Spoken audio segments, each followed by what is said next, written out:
क्या भारत में पढ़ाई अब जाति के आधार पर तय होगी? क्या यूजीसी देश को बांट रहा है या फिर पूरा मामला सिर्फ एक राजनीतिक नैरेटिव है? और सबसे बड़ा सवाल, क्या सच में सुप्रीम कोर्ट ने इस पर रोक लगा दी है? आज हम इस पूरे मुद्दे का करेंगे फैक्ट बेस पोस्टमार्टम। नमस्कार दोस्तों, मैं हूं आशुतोष और आप देख रहे हैं खबर फर्स्ट। इस वक्त यूजीसी को लेकर देश में माहौल गर्म है। एक तरफ लोग कह रहे हैं कि सवर्णों के साथ अन्याय हो रहा है, वहीं दूसरी तरफ कहा जा रहा है कि दलित छात्रों की सुरक्षा के लिए यूजीसी जरूरी है, और बीच में खड़ा है सुप्रीम कोर्ट। लेकिन सच्चाई क्या है? आखिर ये पूरा मामला शुरू कहां से हुआ, ये भी जानना आज देश को बहुत जरूरी है। और सबसे पहले समझते हैं कि मामला है क्या। यूजीसी यानी यूनिवर्सिटी ग्रांट्स कमीशन, जो देश की यूनिवर्सिटी सिस्टम को रेगुलेट करता है। हाल ही में कुछ ऐसे नियम और गाइडलाइंस सामने आए हैं जिनका मकसद बताया गया है कि कैंपस में जातिगत भेदभाव रोकना है, छात्रों के लिए सुरक्षा तंत्र बनाना। लेकिन यहीं से शुरू हुआ है विवाद। में बता दो, ये जो यूजीसी के नए नियम में ये कहे जा रहे हैं कि जातिगत भेदभाव को रोका जाएगा, छात्रों के लिए सुरक्षा तंत्र बनाया जाएगा, यही विवाद जो है विवादों का जड़ है। और इसी के अंदर अंदर छुपा हुआ है बहुत बड़ा सत्य, जिसको आज खबर पर दिखाने की कोशिश करेगा। कुछ संगठनों और नेताओं ने आरोप लगाया है कि इससे शिक्षा व्यवस्था में जातिगत विभाजन बढ़ेगा, सवर्ण छात्रों और शिक्षकों को टारगेट किया जाएगा, और यहीं से मुद्दा कोर्ट तक पहुंच जाता है। अब आते हैं सबसे जरूरी सवाल पर, कोर्ट ने क्या कहा। भैया 23 तारीख को जो कोर्ट में सुनवाई हुई, उसमें कोर्ट ने क्या कहा? सुप्रीम कोर्ट ने केंद्र सरकार और यूजीसी से जवाब मांगा है।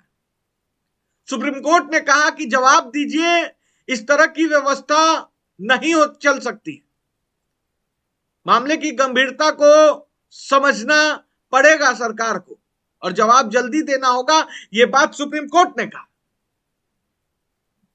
मामले को गंभीर मानते हुए सुनवाई जारी रखी सुप्रीम कोर्ट ने। लेकिन मैं एक चीज बता दूं कि इसमें सुप्रीम कोर्ट ने एक और लाइन कहा। सुप्रीम कोर्ट ने कहा कि देखिए, जब तक ये मामला न्यायपालिका के पास है, तब तक कोई ऐसी टिप्पणी ना करे जिससे कि समाज में विभाजन की स्थिति पैदा हो, उन्माद फैले, और अगर ऐसा कोई टिप्पणी करता है तो उस पर कंडेम्प्ट ऑफ कोर्ट लग सकता है। लेकिन ध्यान रखिए, अभी तक कोई फाइनल स्टे नहीं आया। सनराइज स्टे कह रहे थे, कल एक प्रेस कॉन्फ्रेंस में हम देख रहे थे कि वरिष्ठ वकील अधिवक्ता एपी सिंह कह रहे थे कि सनराइज स्टे।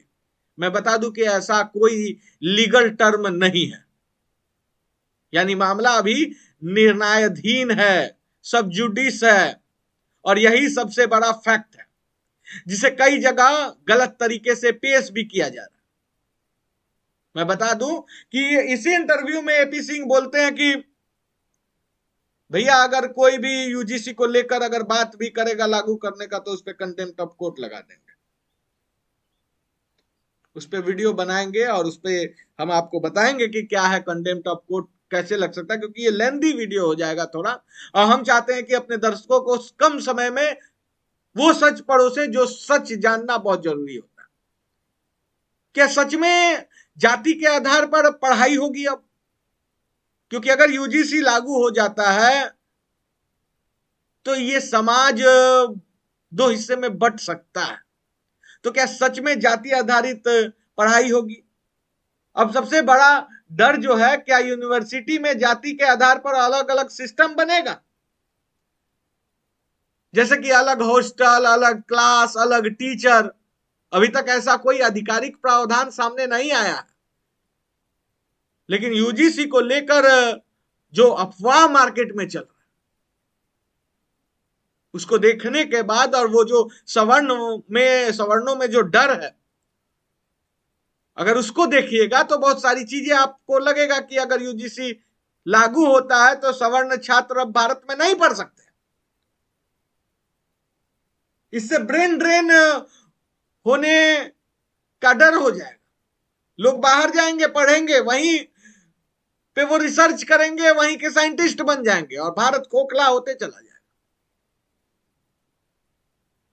इसलिए मैं ये सवाल पूछ रहा हूं कि क्या यूजीसी अगर किसी तरीके से लागू हो जाता है तो क्या अब ब्राह्मण के लिए अलग यूनिवर्सिटी बनेगा और अदर कास्ट के लिए अलग यूनिवर्सिटी बनेगा? तो भाई कास्ट वाइज प्रोफेसर कहां से लाओगे? इक्विलिटी कैसे होगी? समानता की बात करने वाले लोगों से मैं पूछता हूं कि समानता रह कहां गया? एकता में जो अनेकता में एकता कहां रह गया इस देश में? हिंदुओं को एक करने चले थे नरेंद्र मोदी और हिंदुओं को तितर बितर करके जाना चाहते हो क्या? देखिए, यूजीसी का फोकस किस चीज पे रहता है? यूजीसी का फोकस एंटी डिस्क्रिमिनेशन पे रहना चाहिए, शिकायत निवारण जल्दी हो सके उस पे रहना चाहिए, सेफ्टी मैकेनिज्म बनाना चाहिए। ये इसलिए जरूरी है, मैं बता दूं कि यूजीसी क्या मतलब, मैं यूनिवर्सिटी की जब भी स्थिति को देखता हूं तो मुझे बहुत दर्द होता है। अपने ही सर्टिफिकेट के लिए छात्र दर दर की ठोकर खाते हैं, कोई सेफ्टी मैकेनिज्म नहीं है किसी भी यूनिवर्सिटी में। आपको उस पर काम करना चाहिए। आप एक नया बवाल लेके आ रहे हो। क्या देश ने यूजीसी मांगा था? सवाल पूछता हूं मैं। देश ने यूजीसी मांगा था? किसने मांगा था जो आप इस तरह का विवादित चैप्टर देश के सामने रख दिया? देश को सेपरेशन नहीं चाहिए बल्कि प्रोटेक्शन चाहिए, इस बात को समझिए।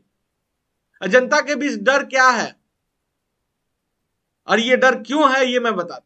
क्योंकि भारत में जाति का मुद्दा इतिहास से जुड़ा हुआ है और लोग किसी भी बदलाव को शक की नजर से देखते हैं। अब आते हैं उस मुद्दे पर जो सबसे ज्यादा भड़काया जा रहा है, सवर्ण वर्सेस दलित। लड़ाई जा रही है समाज में, सवर्णों के साथ अन्याय हो रहा है। देखिए, ये कहा जा रहा है कि अगर यूजीसी आ जाएगा तो सवर्ण छात्रों के साथ अन्याय होगा। हाँ, बिना अगर किसी मतलब सुधार किए आता है तो ऐसा हो सकता है, ये मैं मानता हूं। ये सच है कि कई लोगों को लगता है कि सिस्टम उनके खिलाफ हो रहा, लेकिन यह भी सच है कि दलितों के खिलाफ भेदभाव के मामले आज भी सामने आते हैं। यह भी उतना ही बड़ा सत्य है। एक तरफ जहां सवर्णों को डर लग रहा है कि उनके साथ भेदभाव होगा, वहीं दूसरी तरफ यह भी सत्य है कि दलितों के खिलाफ आज भी भेदभाव होते हैं। यानी दोनों साइड की कहानी मौजूद है। लेकिन समस्या तब होती है जब इसे नरसंहार जैसे शब्दों से पेश किया जाता है। मैं बता दूं दोस्तों, या पूरे समाज को एक दूसरे के खिलाफ खड़ा कर दिया जाता है, तब समस्या खड़ी होती है। सवाल तो ये होना चाहिए, दोनों पक्षों से मैं कहूंगा, देखिए यूजीसी लागू हो ना लागू हो ये मैटर नहीं है, मैटर है कि समाज कहां जा रहा है। असली सवाल क्या होना चाहिए? सवाल होना चाहिए कि क्या सिस्टम सभी के लिए न्यायपूर्ण है। डेटा और ग्राउंड रियलिटी के आधार पर अगर हम बात करें तो 4 करोड़ छात्रों में सिर्फ 300-400 शिकायतें हैं। एपी सिंह बोल रहे थे कि मात्र 300-400 शिकायतों पे आप यूजीसी ला दीजिएगा। मैं पूछता हूं, ये 300-400 क्या समस्याएं नहीं है? क्या जरूरी नहीं है कि इन 300-400 को सुना जाए, इनका भी कोई प्रॉब्लम होगा? और अगर 300-400 भी शिकायतें आती हैं तो उसको लेकर एक बनना चाहिए नियम। बच्चे पढ़ने जाते हैं, गुंडागर्दी नहीं करने जाते हैं। यूनिवर्सिटी में सबको समान अधिकार मिलना चाहिए और इसी समान अधिकार के लिए आज हम लड़ाई लड़ रहे हैं। आज हम कहते हैं कि सवर्णों के साथ भेदभाव नहीं होना चाहिए, लेकिन इसका मतलब यह नहीं कि दलितों के साथ आप भेदभाव करें, ये जरूरी नहीं है। मैं बता देता हूं कि आज भी यूनिवर्सिटी के कई मामले में केस रिपोर्ट नहीं होता, कुछ केस फर्जी भी हो सकते हैं जो रिपोर्ट होते हो, यानी सच्चाई बीच में कहीं है मेरे दोस्तों, और यही समझना जरूरी है, इसी सच्चाई को समझना जरूरी है, क्योंकि जब तक हम सच्चाई नहीं समझेंगे तब तक हम मामला का समाधान कर ही नहीं सकते। और इसकी अब सबसे महत्वपूर्ण एंगल की बात कर ले, राजनीति, क्योंकि बिना राजनीति तो यहां एक पत्ता नहीं हिलता इस देश में। और यूजीसी जैसा गरम मामला हो और राजनीति ना हो, पार्टियां अपनी अपनी बातें ना रखे वोट बैंक के आधार पर, ऐसा होता नहीं है। हर पार्टी इस मुद्दे को अपने हिसाब से इस्तेमाल कर रही है। कोई इसे सवर्ण विरोधी बता रहा है, कोई इसे सामाजिक न्याय बता रहा है, लेकिन असली नुकसान किसका है? असली नुकसान उन गरीब छात्रों का है, क्योंकि यूजीसी के कारण, यूजीसी के विवाद के कारण उनकी पढ़ाई प्रभावित हो रही है, कैंपस में तनाव बढ़ रहा है, कैरियर पर असर आ रहा है। अगर ये माहौल रहा तो मैं बता दूं, देश में अगर ये माहौल रहा 2-3 साल तो ब्रेन ड्रेन बढ़ेगा, छात्र विदेश जाएंगे, देश की यूनिवर्सिटी कमजोर होगी, और फिर सवाल उठेगा क्या हम सच में विश्व गुरु बन पाएंगे? सवाल उठेगा। क्योंकि अगर यूजीसी लागू होता है तो मैं बता दूं कि जो संपन्न सवर्ण वर्ग के लोग हैं वो अपने बच्चे को भारत में नहीं पढ़ाएंगे। उनको डर रहेगा कि मेरा बच्चा अगर बहुत अच्छा परफॉर्मेंस कर दिया, कोई पीछे की पंक्ति पर बैठा लड़का उसके खिलाफ झूठा केस कर सकता है और उसका कैरियर और उसका मेंटल एबिलिटी को उससे नुकसान पहुंचेगा, इसलिए वो विदेश में पढ़ाएंगे।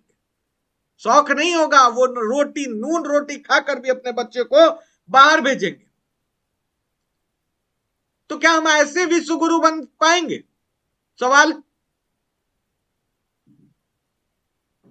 लेकिन एक आज तक मैंने किसी भी वीडियो में एक चीज नहीं देखा, कई चैनलों ने ये मामले को समझाया, लेकिन ये नहीं समझाए कि इसका तरीका क्या है हल होने का, या फिर हम कहें कि इस मुद्दे को समझने का सही तरीका क्या है।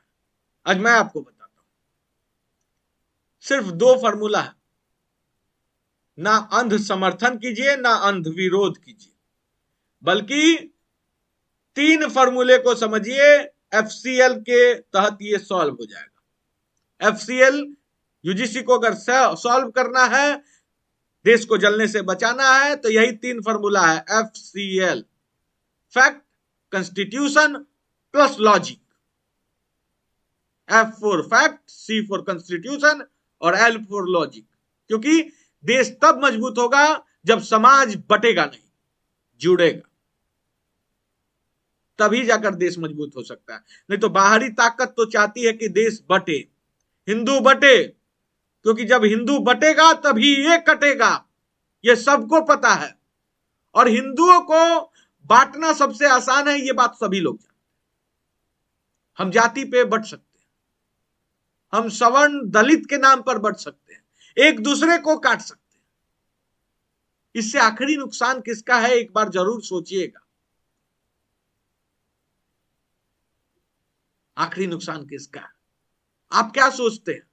क्या यूजीसी का यह कदम सही है, या इससे समाज में और विभाजन होगा? कमेंट में जरूर बताइएगा, क्योंकि यह मामला आपसे जुड़ा हुआ है, आम साहूकार से जुड़ा हुआ है, आपकी जिंदगी से जुड़ा हुआ है, आपके भविष्य से जुड़ा हुआ है, देश से जुड़ा हुआ है। जय हिंद।